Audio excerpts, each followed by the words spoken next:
Hey guys, it's Raleigh here and welcome to episode 8 of Let's FIFA 17. And in the last episode, we completed a whole bunch of squad building challenges and we're still in the middle of selling on all of those many players we got from the packs. Most of these guys are not worth a whole lot, but we have a lot of them basically. A lot of non-rare, low-rated gold players, which sells for around, 400, 500 coins, but as I have so many of them, it's still a lot of coins by selling them on. And apart from that, we also got a draft token for one of the squad building challenges we did in the last episode. And that means today is all about the draft. And my first player was going to be Ronaldo. I did have a legend in Perez, but I had to pick Ronaldo for the 5-star skills. And then I got Caicedo as my striker. Definitely not my kind of player. So I was hoping I could replace him a little bit later into the draft. And then Di Maria on the right wing. Another 5-star skill and a good opportunity to test him out because he's a player on my radar that I want to maybe pick up for one of my squads in the future. I have the coins for him and he could potentially be a good player to get. But I'm also thinking about Mahrez and Costa. There's a couple of different players I'm thinking about getting for a new skill squad at one point. But moving on, I got Pogba as well, another 5-star skiller. And then I got Diarra to sort of link Pogba and the French side of things up. I was thinking about picking Motta as well, but I decided to go with Diarra in the end. Contrao on the left back spot in the hopes of getting a La Liga centre mid that could link Ronaldo and Contrao together. And then centre back wise, I got Garay. Very good defensive stats, decent physical stats, but his pace is quite low, which was a bit of a concern to me because I am struggling on counter-attacks usually, but then I got Mangala and I thought, you know what, they got a strong link together. Mangala can link up with the French players. That might actually be a good combination at the core of my defense. Sanya on the right back and then another Valencia player in Alves to complete the Valencia trio at the core of my defense. Moving on to the substitutes and the reserves. I was hoping that I maybe get a better striker, preferably with 4-star skills, a better left center mid, and apart from that, just try and get players that could improve my chemistry in other positions perhaps as well. Starting off with the defenders, I got Valencia to link up with Pogba and try out Valencia as a right back this year. I thought, yeah, why not get him?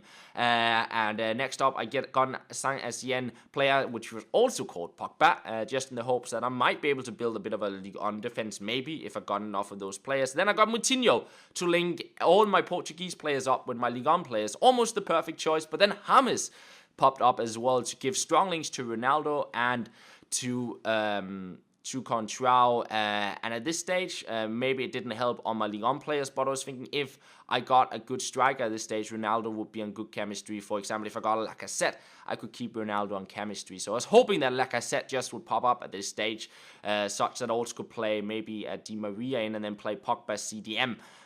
So this was like the one player. I was just sitting here with my final players opening up. I was thinking, come on, Lacazette, pop up. But what happened was I got completely useless players, at least in regards to my chemistry. I ended up picking up super subs Bernard, Konoplyanka, and here I went with Benyat to think, I don't know if I'm going to play him in, but maybe I'll get some more La Liga players, you never know. But yeah, like the final players were just not really doing much for me. Castillejo here, good stats, 4-star skills, pace, dribbling, and I thought, yeah, maybe another super sub. And then Lacazette pop up, nope, he did not.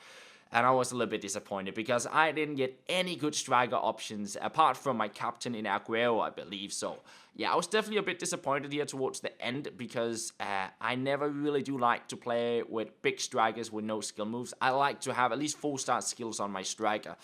So, yeah, I knew I was going to make some super subs. And I did put Di Maria on the bench because Fekir gave me more chemistry. I tried to swap things around and get Di Maria into my side, but it just made more sense to play with the French players.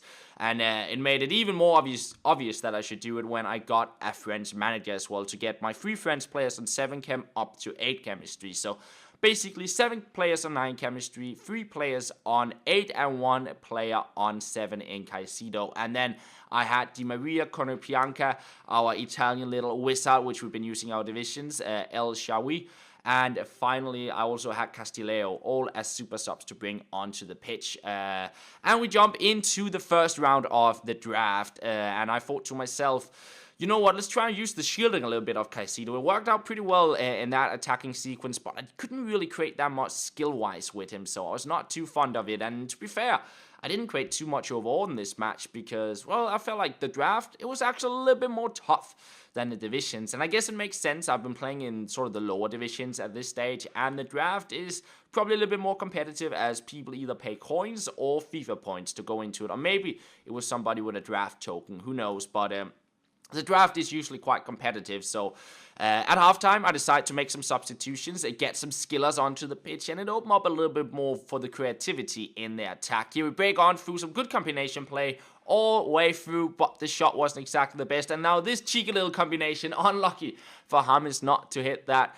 bicycle kick cleanly. And apart from that, my opponent didn't have too much in this match, but then sort of a random situation in the 80th minute. I couldn't get the ball away. My goalkeeper running into the goal, and I was so afraid that he was going to score there. But luckily, Alves to punch it away, and in the end, we go into extra time. And what I decided to do here was actually to put Castillejo in and then put Di Maria into the midfield, such that I had a player in the midfield with sort of semi-decent stamina and then a player with full stamina on the top. But oh boy, did I not get the perfect start to extra time. Our opponent scored off a counter-attack, lovely shot across goal, and pretty much right after that, he got another big chance, couldn't get the ball away, will fall to Ronaldo. Ronaldo with the shot, and Alves, yeah, just about saving that one. And I was thinking to myself, are we really going to go out of the draft in the first round? What a anticlimax to it. We got into the draft, we completed the squad building challenge with a lot of pain yesterday, using a lot of coins in the one to get the draft token, but luckily Mr. Ronaldo would get me a goal and bring us into a penalty shootout where Di Maria would score the first one, and he was to step up with his Ronaldo, but Alves with a big save there, bring us into the lead of the penalty shootout, and we would score the second one as well as Özil would shoot it wide and give us the perfect conditions to win this. We score our third one, and my opponent had to score this one with Neymar if he wanted to stay in it, but he would miss it. I guess he might not have been practicing the penalties too much, because they are pretty tricky this year if you haven't tracked them out enough. But luckily we won perfectly on the penalty shootout, and after the match we sold on even more players, and I also sold on a Mata and a Bellarabi, which I picked up from the market just to make a little bit of profit. And next up, we're into the second round of the draft, and at this stage, I'm going to apologize because my Elgato went into its, I don't know what's happening to it, but yeah, you can see from the gameplay, this happened the other day when we did some trading as well, and I think I know the reason why. But then again, I'm not too sure. Luckily, the first goal I scored of this match wasn't all glitchy and stuff like that. But the second one, you couldn't really see what happened. But it was like a little skill run from Di Maria, and he put it into the back of the net. But the reason why this might happen is because it goes through an HDMI splitter when I stream.